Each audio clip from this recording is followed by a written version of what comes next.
Let's talk about this abortion of a town you live in. Hicksville! You getting this, Amy? What are you doing? You taping me? Give me that. Hi everyone, Vegas Film Critic here, Jeffrey K. Howard. Thanks for joining me on my YouTube channel because I'm going to review a movie that is quite possibly one of the worst films I've ever seen. And it just has a cast and a star who's a legend. And you're sitting here scratching your head through this entire disaster thinking, what was he thinking? And of course, I'm talking about The Comedian with Robert De Niro. Setting up the film, I'm taking this tone because this review really hurts. It really does. It's like I'm trashing a family member. You know, this is one of those situations as a film critic where you really are just, you hate your job. You really do. I really hate my job right now because, you know, no one sets out to make a bad movie. No one gets together, a cast and crew and a screenplay and shoots for months at a time on location, all the hard work, all the dedication and the money spent and said, let's go out and make the worst film we possibly can, you know. And just because you have big stars in it, just because you have you know, if you don't have a good story in it that kind of surrounds it, it's not going to work. And here's an example where a movie does not work at all. This is Robert De Niro's baby. He's been trying to work on this movie for 8 years. And setting up the story, Robert De Niro plays a television star, a classic TV star who had a series, kind of like a King of Queens kind of show. And he would come home and he had a catchphrase, you know, Arlene. And he was this raspy kind of, I think he was a cop. Comes home. And so he's just beloved by all of America, you know, so it's a successful television show.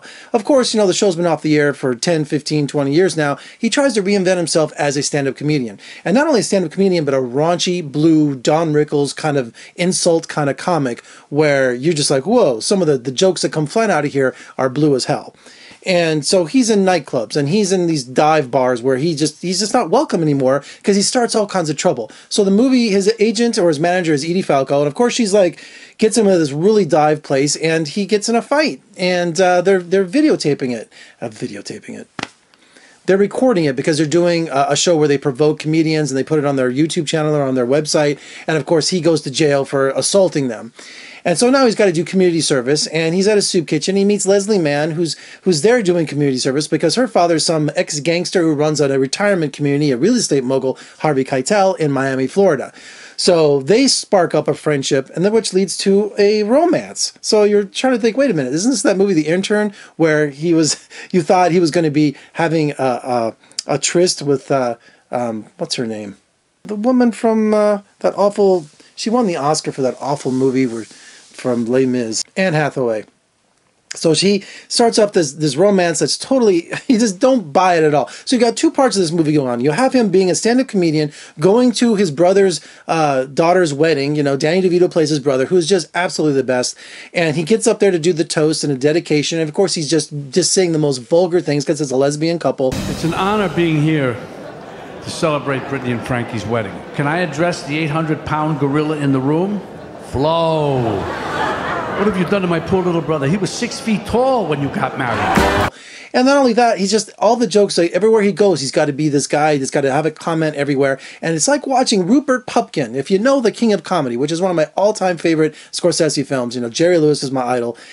If you watch that, you think, wait, this is where Rupert Pupkin is 35 years later. You know, he's still doing it. And when he does his stand-up, he's got that, De Niro does that Pupkin delivery, you know, because that's the character he created 30 years ago. So you have an incredible array of comedians that you haven't seen in a long time, like Charles Grodin. I just love Charles Grodin. He's one of my favorites growing up. His talk show seems like old times, and he's just the best. He really is. And he's there, and Cloris Leachman, and just it's just a who's who of where the comedians, where have you been, you know? It's like, but it's not enough to save this movie. It really isn't. Not even close.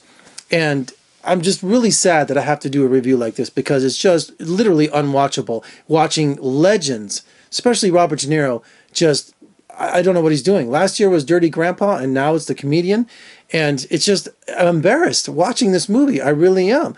This is one of the few movies that after the press screening, 6 or 7, 10 critics, we all came out, we stood at the exit of the theater and we talked for 30 minutes about this movie. I'm not kidding. We stood around going back and forth, it was almost like being in an AA meeting. You know, we're all confessing we just could not figure this movie out, what Robert De Niro was doing. We want the classic Bobby De Niro back. I don't know what was going on. And again, I'm saying this with a heavy heart because I know he didn't go out to start to make one of the worst movies of his career, but that's what ended up on the big screen.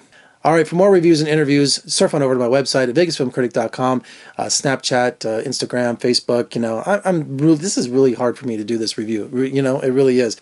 I'm Jeffrey K. Howard. See you next time.